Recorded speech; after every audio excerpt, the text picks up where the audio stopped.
hiding, but he's bravely joining us to speak about what happened that night and what has happened since, and we thank you for doing that. The videos that you posted have made you a target, and there are claims that the Nigerian army has been trailing you, threatening your life and forcing you to flee the country. The army has denied those claims, saying, and I quote, "There are bigger fish to fry," end quote. Tell us what you saw that night and what is going on now. Well, thank you for having me, Becky. Thank you for giving us your platform to continue talking and sharing this story. What I experienced that day was the worst experience in my life.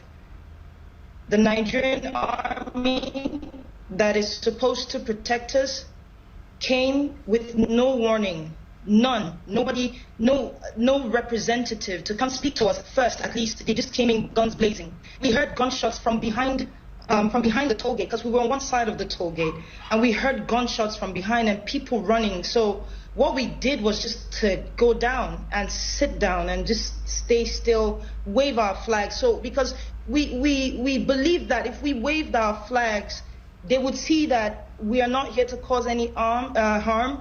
We're not here to cause any troubles. We're just here protesting, as is our right to do so. So there was no warning, nothing. They came shooting. People were just dropping. I can't even explain that to you. It was such a chaotic scene that most times I find it difficult to close my eyes without seeing those scenes. And after they left, the Nigerian police came, SARS to be precise, because looking at the uniform, the ones we could see, and especially one man that was putting on white, I don't know who he is or something, but he had a pistol, kind of like a small gun, and he was just shooting at us directly, and we were just running for our lives. That's the short story of it, really. Mm. Just after the Lekki Gate incident, I spoke with the Lagos state governor. Have a listen to what he told me. Becky, I genuinely believe there will be change for two reasons. One, you know, what had happened, especially in Lagos, is extremely unimaginable. That's number one. Number two, it was a clarion call, you know, for all of us in government, you know, especially, you know, understanding and realizing, you know, what the youth, what they truly want us to be doing, you know. So it hit all of us like a thunderbolt, and it was just, you know, a wake-up call. Your response to what you just heard there? With no due respect, I actually challenge the governor of Lagos State to just say the truth. They know the truth. It's been out there, they're conflicting stories with each other. Nigerians have died. This is not a time to play games. Families are looking for their loved ones. To be honest with you, with regards to me, I don't know how to feel, because in one hand, I'm grateful I'm alive today. In the other hand, I don't know if I should say I'm lucky. It's almost like I'm saying the others were not lucky. It is time that we own up to the things that we're supposed to own up to. The governor has a responsibility to the citizens of Lagos State, and he should say the truth. Nigeria's president on Tuesday vowed to prevent a repeat of what have been these wider anti-police brutality protests through dialogue and through listening, he says, to all stakeholders. I just wonder, how do his comments make you feel? To be honest, Becky, at this point, I do not hold what the president of the Federal Republic of Nigeria says to any, I can't hold it to heart. Nigeria is a dictatorship with a democratic face. And I think that is primarily to please the international communities. It is our right to protest anything that we see and change that we demand.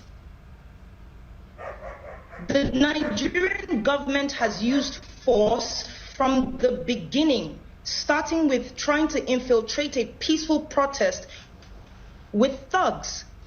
That didn't work out. And then they've moved to bringing the military in. So the same government that says that they had banned SARS, and this is going for 4 to 5 years now, they keep banning the same SARS, is saying that he wants to have a dialogue. The president hasn't even come out once to address the shooting at the toll gate. So no, Becky, I do not take his word to heart. We need action, we need change, and most importantly, we need accountability. You've said about this whole experience, and I quote here, "It is cause for what I believe is just. It is shock at the response of my government towards the people it is sworn to protect. It is courage to speak up no matter what. And for me, the will to see justice, accountability and a change in Nigeria, no matter how much is offered to me or threats to me." Do you believe that change will come? And how long do you think you will need to stay in hiding for? To be honest, I will start with the fact that the will is there. This generation, as we like to call ourselves, we call ourselves Sorosoke. That means speak up. Unlike the past, where they've oppressed our parents, they've misinformed our parents, because we didn't have social media back then. They owned the media houses, they owned the newspapers. But this is a different generation. And that goes to the end where I said that I believe strongly that Nigeria will change. It's not a sprint, it's a marathon. And now the Nigerian people, especially this generation, they are speaking up. The shock for me was to see that for the first time, something that gave me such belief. I never thought I would see Nigerians come together with the same voice and speak in one voice, demanding change, demanding an end to police brutality. I never thought that our government, first time they're seeing this, would respond in the action with which they did. Seizing the passport of Mo, for example, arresting Yeroms, chasing people out of town and literally out of the country. I believe that the fact that I have been given a second chance at this life, I don't know what will happen to me. I don't know what will happen to my career. All my bookings, everything is gone. I don't know. But what I do know is this. The fact that I have this chance, I will use this opportunity to tell this story. No matter the length, no matter the breadth, I would use the opportunity to tell the story. My hope is to go back home. I don't want to run anywhere. People think that I have sought some sort of asylum. That is not a fact. But you can't chase down everything. Those things are not important. I want to be able to go home.